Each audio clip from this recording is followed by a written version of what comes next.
Hello everyone, कैसे हो? बढ़िया। बात करते हैं अपने टॉपिक के बारे में। जो अभी तक हमने टॉपिक समझा था वो था मैटर की क्लासिफिकेशंस और मैटर की डेफिनेशंस क्या होती है, ये सब चीज़ें हम पढ़ चुके हैं पहले। अब मैं आपके साथ डिस्कस कर रहा हूँ कि जो पार्टिकल्स होते हैं वो क्या होते हैं। पहले मैं आपको पार्टिकल्स के बारे में बताता हूँ। पार्टिकल्स क्या होते हैं? Smallest part of any matter. क्या होगा? किसी मैटर का सबसे स्मॉलेस्ट पार्ट जो होता है उसे पार्टिकल्स कहते हैं। पार्टिकल्स जो होते हैं वो एक कलेक्टिव टर्म होते हैं, इसमें एटम्स, मॉलिक्यूल्स, आयंस कुछ भी आ सकते हैं। ठीक है, इसलिए पार्टिकल को हम लेते हैं as a collective term for atom, molecules, ions. ठीक है, जैसे आपने पढ़ा है एटम जो होता है स्मॉलेस्ट यूनिट होता है। ठीक है, इस तरीके से ये बातें कहीं ना कहीं हमने समझी है और पढ़ी भी है। लेकिन यहाँ पे हम पार्टिकल्स वर्ड यूज़ करते हैं कलेक्टिव टर्म, जिसमें एटम, मॉलिक्यूल्स, आयंस कुछ भी आ सकते हैं। ठीक है, तो समझते हैं सबसे पहले concept that is known as particles. Particles means the smallest part of any matter is known as particle। क्या होगा? is known as particle। इसे क्या कहते हैं भाई? पार्टिकल कहते हैं। और क्या कह सकते हैं? the collective term for atoms, molecules और ions is also known as particles। Atoms क्या होते हैं? Smallest identity that is known as atoms. Atoms combine to form molecules. Atoms या मॉलिक्यूल्स पे जब चार्ज आ जाता है तो उसे आयंस कह देते हैं। क्या कह देते हैं? आयंस कहते हैं। इस तरीके से collective term for atom, molecules, ions that is known as particles. ठीक है, तो पार्टिकल्स के बारे में आपको काफ़ी हद तक कुछ बातें समझ में आ गई होंगी। और बातें क्या है कि इसकी हमें कैरेक्टरिस्टिक्स समझ लेनी है। जब कैरेक्टरिस्टिक्स हमें समझ में आ जाएगी तो हम आसानी से पार्टिकल कॉन्सेप्ट और अच्छे से समझ सकते हैं। तो बात करते हैं कैरेक्टरिस्टिक्स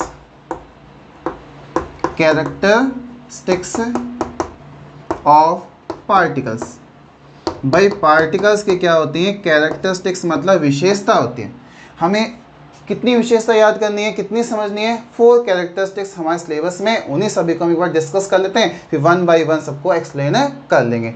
सबसे पहली प्रॉपर्टी है the size of particle is very small. बहुत ज़्यादा पार्टिकल का साइज छोटा होता है, पहली कैरेक्टरिस्टिक्स। दूसरा है there is a space between the particles. Particles के बीच में क्या होता है भाई? स्पेस होता है। Third, they have force of attraction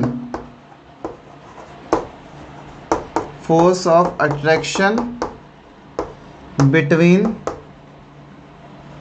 the particles के बीच में force of attraction भी होता है। फोर्थ है the particles are moving continuously particles क्या करते हैं? मूव करते हैं, कंटिन्यूस मोशन शो करते हैं। इस तरीके से हमारे सामने 4 कैरेक्टरिस्टिक्स आई। पहले जो कैरेक्टरिस्टिक्स है वो साइज के बारे में बताएगी, दूसरे स्पेस के बारे में बताएगी, तीसरी फोर्स ऑफ अट्रैक्शन के बारे में बताएगी, तीसरे मोशन के बारे में बताएगी। इस तरीके से 4 कैरेक्टरिस्टिक्स ऑफ पार्टिकल्स होते हैं। ये बात हमने यहाँ पे समझ ली है। अब हम बात करते हैं किसके बारे में कि 1 बाय 1 सारी की सारी जो प्रॉपर्टीज़ हैं उनको हम किसी एक्टिविटी से या किस तरीके से हम उसको समझ लें, तो वो हम 1 बाय 1 सबको अब समझ लेते हैं। सबसे पहली जो कैरेक्टरिस्टिक्स है उसे कहते हैं the size of particle is very small. First characteristics, the size of particle is very small। Particle का साइज बहुत ज़्यादा छोटा होता है, ये तो बात हमने यहाँ लिख दी। हम इसको एक्सप्लेन कैसे करें, इसको प्रूव कैसे करें कि पार्टिकल का साइज बहुत बहुत ज़्यादा छोटा होता है। तो इसको प्रूव करने के लिए हम एक एक्टिविटी करके दिखना चाहते हैं। इस एक्टिविटी को करने से हमें पता चल जाएगा कि पार्टिकल का साइज कैसा होता है, छोटा होता है। एक्टिविटी क्या होगी, पोटाशियम परमैंगनेट एक्टिविटी या potassium permanganate solution activity. Potassium permanganate का सॉल्यूशंस में जो पोटाशियम परमैंगनेट होता है वो पर्पल से कलर के क्रिस्टल्स होते हैं, उनको वाटर में डिसॉल्व करते हैं तो सॉल्यूशन बन जाता है। उस सॉल्यूशंस में हमें आइडेंटिफाई करना है या हमें जज करना है कि पार्टिकल का साइज क्या हम नॉर्मल आई से विजिबल कर सकते हैं या नहीं कर सकते, ये बात हमें यहाँ पे प्रूव करनी है। तो क्या करेंगे, सबसे पहले हम KMnO4 का एक सॉल्यूशन बनाएंगे। किसके अंदर, एक बीकर के अंदर। ये मान लीजिए मेरे पास एक बीकर है, क्या है, बीकर। सबसे पहले भाई मैंने इसमें फिल कर दिया वाटर। क्या फिल कर दिया, वाटर फिल कर दिया। ऊपर से इसमें डाल देंगे KMnO4 मीन्स पोटाशियम परमैंगनेट, जो पर्पल से कलर के क्रिस्टल्स होते हैं। जैसे इसमें डालेंगे पूरे का पूरा जो सॉल्यूशन हमारे सामने था, पूरे का पूरा जो सॉल्यूशन हमारे सामने था वो कैसा हो जाएगा भाई, पर्पल हो जाएगा। कैसा हो जाएगा, पर्पल। और यहाँ पे पार्टिकल्स काफ़ी ज़्यादा हैं, इसका मतलब इसका कलर कैसा आएगा, डार्क पर्पल आएगा, है ना। जब पार्टिकल्स ज़्यादा होंगे तो कलर भी डार्क आएगा, डार्क पर्पल कलर आ गया।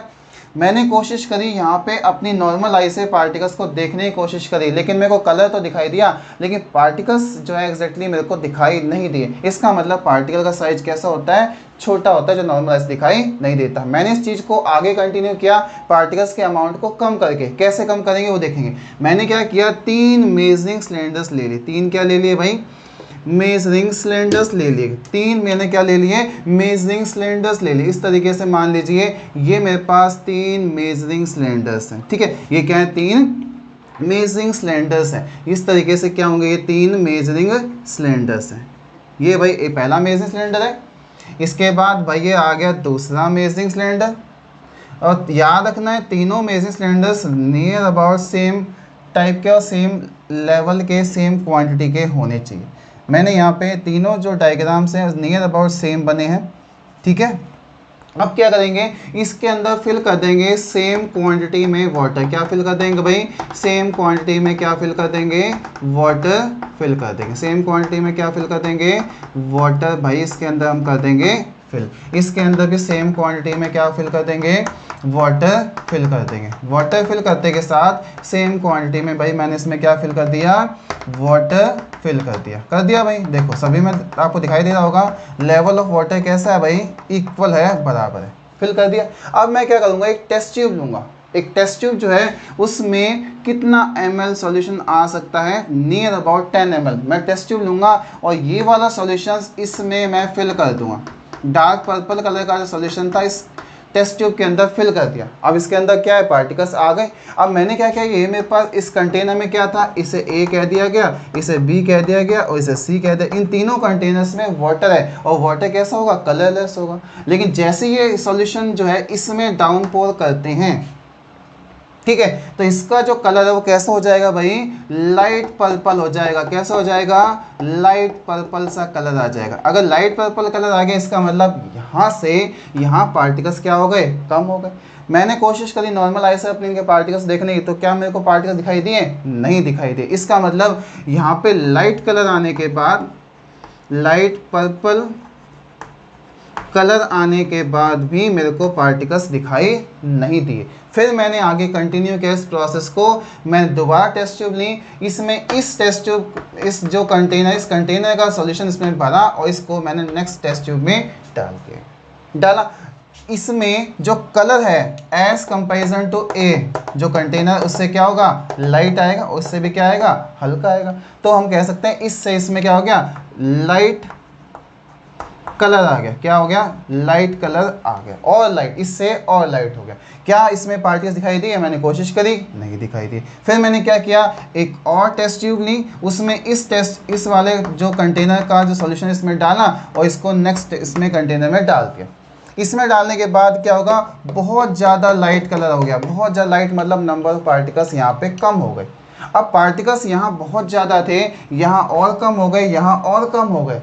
क्या किसी में मेरे को पार्टिकल का साइज दिखाई दिया? तो मैं कहूँगा नहीं दिखाई दिया। इसका मतलब इस एक्टिविटी से हमें आइडेंटिफाई हो गया पार्टिकल का साइज कैसा होता है, बहुत बहुत छोटा होता है, जो नॉर्मल आई से विजिबल नहीं होता। तो इस तरीके से इस कैरेक्टरिस्टिक्स को, इस एक्टिविटी को समझ के हमने इस कैरेक्टरिस्टिक्स को समझ लिया। समझ में आ गया होगा। अब हम बात करते हैं सेकेंड कैरेक्टरिस्टिक्स के बारे में। तो सेकेंड कैरेक्टरिस्टिक्स क्या है? वो है there is a space between the particles. Particles के बीच में क्या होता है भाई? स्पेस होता है। तो सेकंड कैरेक्टरिस्टिक्स है, second is there is a space between the particles. Particles के बीच में भाई स्पेस होता है। स्पेस कैसे आइडेंटिफाई करेंगे? तो उसके लिए हमें क्या पढ़ना पड़ेगा? एक और एक्टिविटी को समझना पड़ेगा ताकि हम इस एक्टिविटी को प्रूव कर दें और जो मैंने ये लिखा है ये बात यहाँ पे प्रूव हो जाए। क्या करेंगे? मैंने एक कंटेनर ले लिया। क्या ले लिया? कंटेनर ले लिया। इस कंटेनर के अंदर मैंने फिल कर दिया वाटर। क्या फिल कर दिया भाई? वाटर फिल कर दिया। भाई इस कंटेनर मैंने वाटर फिल कर दिया। इसके बाद ऊपर से मैं इसमें डाउन पोर कर दूंगा सॉल्ट। सॉल्ट में एग्जांपल पॉइंट ऑफ व्यू से मैं NaCl सोडियम क्लोराइड सॉल्ट ले लिया। जैसे सोडियम क्लोराइड मैं इसमें डालूंगा ये यहाँ पे नीचे बेस में सारा सॉल्ट इकट्ठा हो जाएगा। कुछ समय के बाद मैं इसको स्टाइलर से इस तरीके से रोटेट करके मैं इसको मिक्स करता हूँ। मिक्स करने के बाद धीरे धीरे क्या होगा? ये पूरा सॉल्ट इस पूरे के पूरे सॉल्यूशन के अंदर जो वाटर के साथ क्या हो जाएगा? मिक्सअप हो जाएगा। मिक्सअप हो गया तो गया कहाँ पार्टिकल्स? जो ये सॉल्ट के पार्टिकल्स गए कहाँ? जो वाटर के पार्टिकल्स थे उसके बीच में चले गए। कहाँ चले गए? ये जो वाटर के पार्टिकल्स हैं इसके बीच में चले गए। इसका मतलब पार्टिकल्स के बीच में स्पेस तो है, इसलिए वो पार्टिकल्स इसके बीच में चले गए। जैसे ही मैंने इसको थोड़ा सा और एग्जामिन किया तो मैंने देखा कि मान लीजिए ये लेवल जो है वाटर का वो राइज तो होगा ही नहीं, क्योंकि स्पेस है। अगर स्पेस ना होता तो लेवल ऑफ सॉल्यूशन राइज हो जाता, लेकिन यहाँ पे लेवल राइज नहीं होगा। ये बात भी आपको याद रखनी है। और जो स्पेस है पार्टिकल्स के बीच में वो कौन ऑक्यूपाई कर लेंगे? सॉल्ट के पार्टिकल्स ऑक्यूपाई कर लेंगे। तो इस तरीके से सॉल्ट के पार्टिकल्स ने वाटर के पार्टिकल्स के बीच में क्या कर लिया? स्पेस ऑक्यूपाई कर लिया। अगर स्पेस ऑक्यूपाई कर लिया तो स्पेस ऑक्यूपाई हो गया, फिलअप हो गया। इसलिए क्या होगा कि वाटर के पार्टिकल्स इसके अंदर प्रेजेंट है। इसका मतलब there is a space between the particle. Particles के बीच में क्या होगा? स्पेस। तो सॉल्ट डिजोल्व इन वाटर या शुगर डिजोल्व इन वाटर, इस एक्टिविटी को समझ के हम बता सकते हैं पार्टिकल्स के बीच में क्या होता है? स्पेस होता है। ठीक है। अगर इसका मैं थोड़ा सा एग्जामिन करूं एक्स्ट्रा लार्ज फॉर्म में तो इस तरीके से ये होते हैं बेटा वाटर के मॉलिक्यूल्स का स्ट्रक्चर। ऐसे बहुत सारे वाटर के मॉलिक्यूल्स प्रेजेंट होंगे। मैं यहाँ पे आपको कुछ मॉलिक्यूल्स बना के दिखा रहा हूँ। ये हैं सारे वाटर के मॉलिक्यूल्स। ठीक है। क्या होगा? इन वाटर के मॉलिक्यूल्स में बीच में स्पेस होता है। इस स्पेस में क्या आ जाएंगे? ये जो मैं आपको दिखा रहा हूँ डार्क कलर से, ये सारे सॉल्ट के पार्टिकल्स। किसके पार्टिकल्स होंगे? सॉल्ट। इसका मतलब वाटर, ये है वाटर मॉलिक्यूल, ये क्या है? वाटर मॉलिक्यूल्स, और ये क्या हो जाएंगे? Salt particles. और सॉल्ट पार्टिकल्स वाटर मॉलिक्यूल्स के अंदर प्रेजेंट हो गए। इस एक्टिविटी को देखे, इस एग्जामिन करके हमें समझ में आ गया there is a space between the particle. Particle के बीच में क्या होता है? स्पेस। ये क्या होगा? ऑक्सीजन और ये हाइड्रोजन। हाइड्रोजन इस तरीके से H2O फॉर्मूला बनता है वाटर। ये बात भी आपको याद रखनी है। क्लियर हो गया? That is the space between the particles. इस एक्टिविटी से हम वो चीज़ें समझ गए। समझ में आ गया? अब हम चलते हैं नेक्स्ट एक्टिविटी की तरफ, या नेक्स्ट जो कैरेक्टरिस्टिक्स है वो, जो नेक्स्ट कैरेक्टरिस्टिक्स है वो क्या है? There is a force of attraction between the particles. Particles के बीच में भाई फोर्स ऑफ अट्रैक्शन होता है। तो थर्ड है there is a force of attraction between the particles. Particles के बीच में फोर्स ऑफ अट्रैक्शन होता है। कैसे हम आइडेंटिफाई कर सकते हैं? मान लीजिए ये मैं आपको दिखा रहा हूँ, ये सारे के सारे पार्टिकल्स हैं। क्या ये सारे के सारे पार्टिकल हैं किसी भी सब्सटेंस? मान लीजिए पार्टिकल्स हैं। क्या ये? Particles of any substance.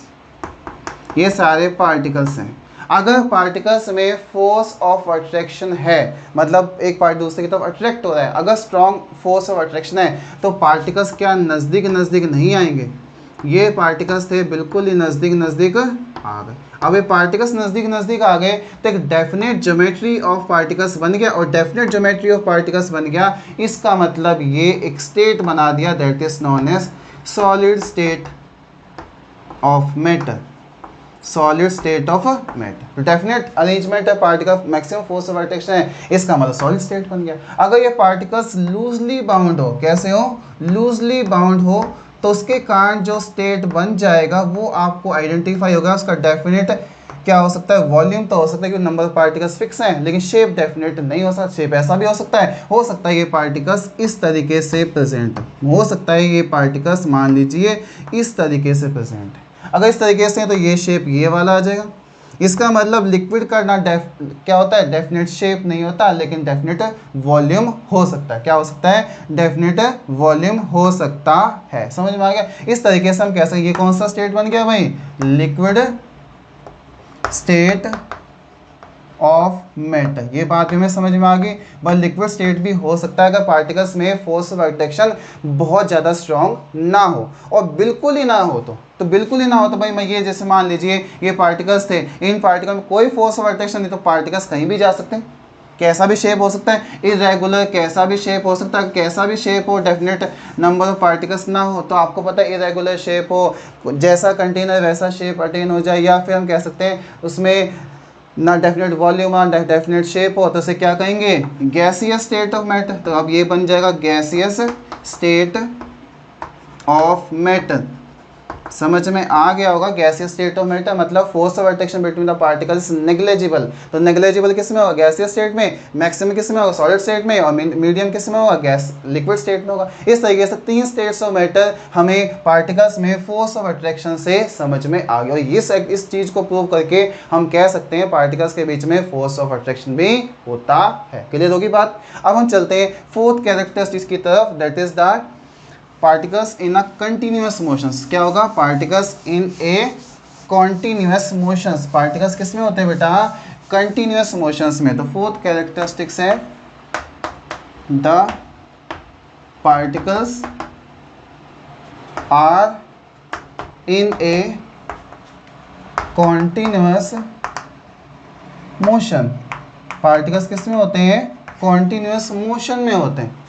ठीक है, कैसे मोशन में होगा कि मान लीजिए मेरे पास ये एक कंटेनर है, मान लीजिए मेरे पास एक ग्लास है, ग्लास के अंदर क्या फिल है, वाटर फिल है। इस वाटर के अंदर क्या होंगे, लिक्विड के पार्टिकल्स होंगे। अब लिक्विड इसके अंदर फिल है, तो लिक्विड के पार्टिकल्स में क्या होता है, स्पेस होता है। मान लीजिए ये पार्टिकल्स हैं, इन पार्टिकल के बीच में क्या होगा, स्पेस होगा, और स्पेस होगा तो इनके पास कुछ काइनेटिक एनर्जी भी होगी। ये काइनेटिक एनर्जी क्या करेंगे, आपस में एक दूसरे को कोलाइड करेंगे, टकराएंगे, और टकराने से क्या होगा, एक डिफरेंट टाइप का मोशन हमारे सामने आ जाएगा। उसे कहते हैं zig zag motion of particle. और zig zag motion of particle that is known as Brownian motion. क्या कहेंगे इसको, ब्राउनिन मोशन कहेंगे। क्या कहेंगे भाई इसको, ब्राउनिन मोशन कह सकते हैं। Zig zag motion that is Brownian motion. Robert Brown ने इसके बारे में बताया था। तो यहाँ से पता चला पार्टिकल्स कॉन्टिन्यूअस मोशंस में होते हैं। और कैसे प्रूव कर सकते हैं, इस कॉन्सेप्ट को हम प्रूव कर सकते हैं एक और नए कॉन्सेप्ट से, that is known as diffusion. Diffusion क्या होता है भाई, intermixing of particles of their own, या फिर intermixing of particles from higher concentration to lower concentration. तो क्या होगा, the intermixing of particles of their own is known as diffusion, या the intermixing of particles from higher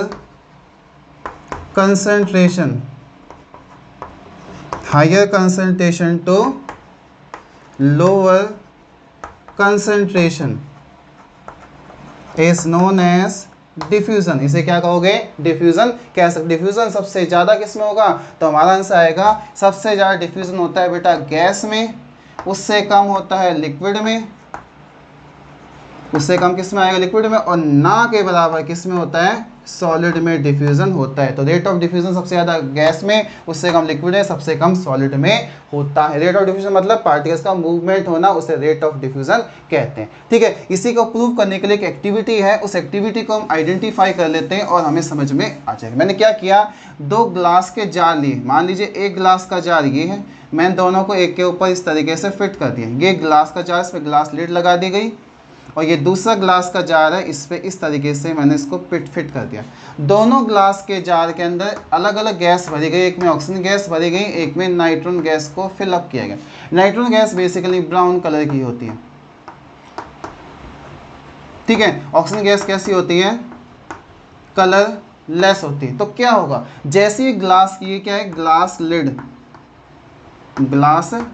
है, जैसे इस glass lid को मैं हटाता हूं तो यहाँ पे ऑक्सीजन गैस की कंसंट्रेशन हाई होगी, या ऑक्सीजन गैस की कंसंट्रेशन लो होगी, या नाइट्रोजन गैस की कंसंट्रेशन हाई होगी और नाइट्रोजन गैस की कंसंट्रेशन लो होगी। जैसे इस ग्लास लिड को हटा दिया जाता है तो ये पार्टिकल्स यहाँ से यहाँ जाएंगे और नाइट्रोजन गैस के पार्टिकल्स यहाँ से यहाँ, जो इंटरमिक्सिंग होगी। तो इंटरमिक्सिंग होगी तो इसका मतलब यहाँ पे बेसिकली क्या वर्क कर रहा है, that is known as diffusion.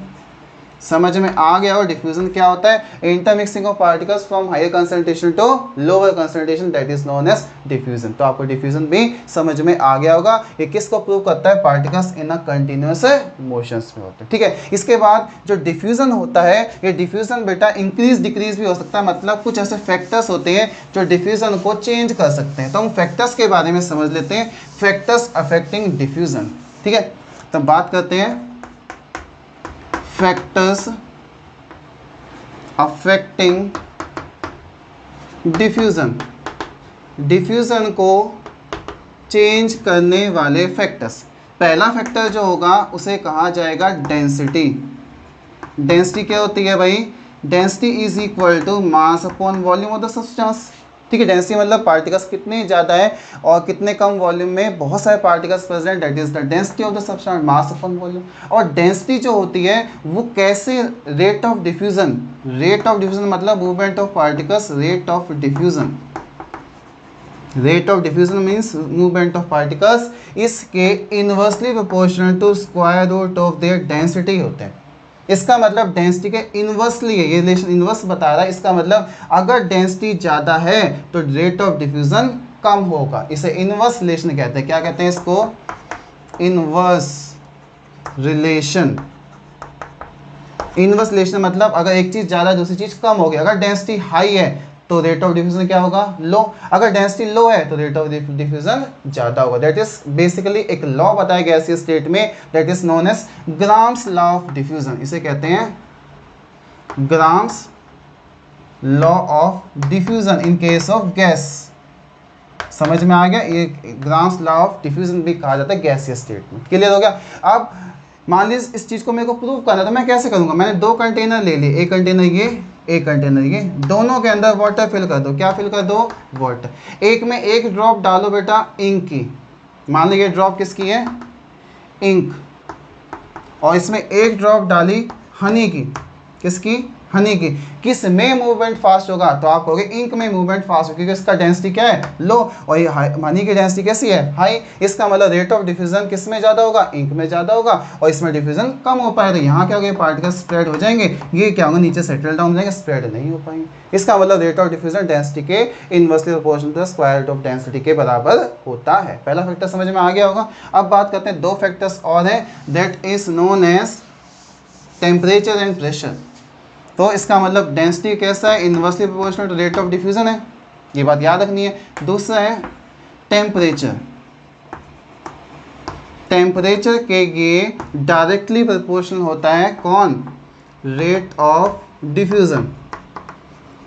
Rate of diffusion, यहाँ पर आर का मतलब रेट ऑफ डिफ्यूजन ही मानेंगे। ठीक है, तो डायरेक्टली प्रोपोर्शनल इसका मतलब टेम्परेचर ज़्यादा तो डिफ्यूजन ज़्यादा, अगर टेम्परेचर कम तो डिफ्यूजन भी कम होगा। तीसरा फैक्टर जो है that is known as pressure. तीसरा फैक्टर क्या होगा, प्रेशर होगा। प्रेशर भी डायरेक्टली प्रोपोर्शनल होता है रेट ऑफ डिफ्यूजन के, रेट ऑफ डिफ्यूजन के डायरेक्टली प्रोपोर्शनल। इसका मतलब डिफ्यूजन ज़्यादा तो प्रेशर ज़्यादा डिफ्यूजन ज़्यादा होगा, प्रेशर कम तो डिफ्यूजन भी कम हो सकता है। इस तरीके से कुछ फैक्टर्स हैं जो डिफ्यूजन को चेंज कर सकते हैं और डिफ्यूजन कॉन्सेप्ट आपको समझ में आ गया हो, क्लियर हो गया। तो यहाँ तक आपको समझ में आया है कि कौन कौन सी कैरेक्टरिस्टिक्स होती हैं जो पार्टिकल्स को हमें एक्सप्लेन करने में फुलफिल करती हैं। तो यहाँ के हमने चारों कैरेक्टरिस्टिक्स पढ़ ली और यहाँ के टॉपिक बेटा कंप्लीट भी हो गया। ठीक है, थैंक यू।